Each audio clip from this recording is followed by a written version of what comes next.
அஸ்ஸலாமு அலைக்கும். Hi friends, இன்றைக்கான மினி விளாக் பார்க்கலாமா? வாங்க பார்க்கலாம். இது இப்போ நாளைக்கு மறுநாள் எடுத்த மினி விளாக் தான் ஃப்ரெண்ட்ஸ். முதல் நாள் தேங்காய் சோறு ரெடி பண்ணதால் இன்றைக்கி தம்பி பிள்ளைங்க எல்லோரும் வீட்டில் இருக்காங்க. ஞாயிற்றுக்கிழமை அம்மா வீட்டில் வேறு இருக்கோமா, அதனால் இன்றைக்கி பிரியாணி ரெடி பண்ணிடலாம் அப்படின்ட்டு அம்மா தங்கச்சி நாங்கள் 3 பேருமே பேசி கடைசியாக ஒரு முடிவு எடுத்தாச்சு. பிள்ளைங்க வீட்டில் இருக்கிறதால ஸ்பெஷலாக ஆக்கிடலாமா அப்படின்ட்டு ஒரு பக்கம் மட்டன் கழுவி கொடுத்துக்கிட்டு இருந்தேன். எங்கள் அம்மா தான் இன்றைக்கி பிரியாணி ரெடி பண்ண போகிறாங்க. அதனால் சிக்கன் மட்டன் எல்லாத்தையும் கழுவி கொடுத்துட்டோம்னா அம்மா ரெடி பண்ணிடுவாங்களா அப்படின்ட்டு யூனிட்டி பாஸ்மதி அரிசி தான் வாங்கினேன் ஃப்ரெண்ட்ஸ். அது ரொம்பவே நல்லாயிருக்கு பிரியாணிக்கு. அதனால் ஒரு பக்கம் காய்கறி நறுக்கி வச்சாச்சு. அப்புறம் குக்கரில் நல்லா கறி வந்துட்டு அதை மசாலா போட்டு நல்லா காரசாரமாக ஒரு பக்கம் நெய் எண்ணெய்லாம் ஊற்றி வேக போட்டாச்சு. அது ஒரு பக்கம் வெந்துக்கிட்டு இருக்குது. சைட் பை சைடு நான் சிக்கன் 65க்கு மசாலா வேற வச்சுருந்தேன். வீட்டில் உள்ள மசாலா தான் ரெடி பண்ணி வச்சுருந்தேன். அது ரொம்ப நல்லா சூப்பராகவே இருந்துச்சு, நல்லா மனமாக. அப்புறம் பிரியாணி தம் போடுற பருவத்துக்கு வந்தாச்சு. அதுக்கப்புறம் அரிசி வெந்துட்டான்னு பார்த்தேன். சூப்பராகவே வந்துட்டு ஃப்ரெண்ட்ஸ். அப்படியே மூடி வச்சுட்டு சாப்பிடக்கூடிய நேரம் எடுத்தோம்னா நல்லா தண்ணிலாம் எஞ்சி நல்லாவே சூப்பராகவே எடுத்து சாப்பிட்றதுக்கு நல்லாயிருக்கும். ஒரு பக்கம் பிரியாணி ரெடி பண்ணியாச்சு.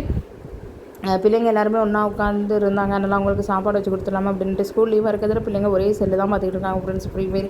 சரி பிள்ளைங்க லீவில் என்ஜாய் பண்ணிட்டுமே அப்படின்ட்டு விட்டாச்சு. ஒரு பக்கம் பிரியாணி சூப்பராகவே ரெடி ஆகிட்டு அதை பிள்ளைங்களுக்கு வச்சு கொடுத்து அப்புறம் தயிர் சாம்பலுமே ரெடி பண்ணியாச்சு. சூப்பராகவே தயிர் நிறையா ஊற்றி அதுக்கப்புறம் பல்லாரி கம்மியாக போட்டு எடுத்து சாப்பிட்டோம்னா ரொம்பவே நல்லாயிருக்கும். அதுக்கப்புறம் பிள்ளைங்களுக்குலாம் சாப்பாடு வச்சு கொடுத்துட்டு அதோட நம்மளும் சாப்பிட்றலாமா அப்படின்ட்டு சாப்பாடு எல்லாத்தையுமே கொண்டுக்கிட்டு ரூமுக்கு போயாச்சு. எல்லாருமே ஒன்றா உட்காந்து அல்ஹம்துலில்லாஹ் சூப்பராகவே பேசி என்ஜாய் பண்ணிக்கிட்டு அந்த சண்டே ரொம்பவே திருப்தியாகவே போச்சு ஃப்ரெண்ட்ஸ். அல்ஹம்துலில்லாஹ் பிரியாணியுமே நல்லா உதிரியாக வந்துருந்துச்சு. சிக்கன் 65 வீட்டில் உள்ள மசாலாலாம் ரெடி பண்ணது நல்லா மனமாகவும் அதோட உப்புரப்பமும் நல்லாவும் இருந்துச்சு. மட்டன் ரொம்பவே சூப்பராகவே வந்துருந்துச்சு. அதுக்கப்புறம் தாச்சாவும் எல்லாமே அம்மா சூப்பராகவே ரெடி பண்ணிட்டாங்க. அல்ஹம்துலில்லாஹ் குடும்பத்தோடு இருந்த அம்மா அதுக்கப்புறம் தங்கச்சோடு இருந்து சாப்பிட்றதுக்கு அல்ஹம்துலில்லாஹ் நல்லாவே இருந்துச்சு ஃப்ரெண்ட்ஸ். அந்த சண்டே ரொம்ப நல்லா போச்சு. அதுக்கப்புறம் ஏதாச்சும் ஒரு இனிப்பாக ஸ்வீட்டு சாப்பிட்லான்னு தோடிக்கிட்டே இருந்துச்சு. தம்பிகிட்ட சொல்லியிருந்தேன். தம்பி பஜாரில் போய் இன்றைக்கி ஸ்வீட் வாங்கிட்டு வந்திருந்தாங்க. லட்டு ஜிலேபி எல்லாமே இருந்துச்சு. எனக்கு பாதுஷானா ரொம்பவே பிடிக்கும். அதனால் எனக்கு பிடிச்ச ஸ்வீட்டை எடுத்தாச்சு. அதோட என்னுடைய மகளுக்கு லட்டு கொடுத்துக்கிட்டு இருந்தேன். அவங்களுமே லட்டு எடுத்து சாப்பிட்டுட்டு இருந்தாங்க. அதுக்கப்புறம் இந்த ஏனி மிட்டாய், இந்த கருப்பட்டி மிட்டாய் ரொம்பவே நல்லாயிருக்கும்.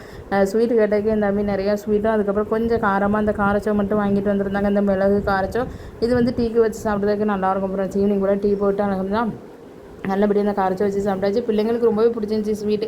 ஆளாளுக்கு ஒவ்வொரு ஸ்வீட்டெல்லாம் எடுத்துகிட்டு போய் சாப்பிட்டுக்கிட்டு இருந்தாங்க. அல்ஹம்துலில்லாஹ் சூப்பராகவே இந்த சண்டே போச்சு ஃப்ரெண்ட்ஸ்.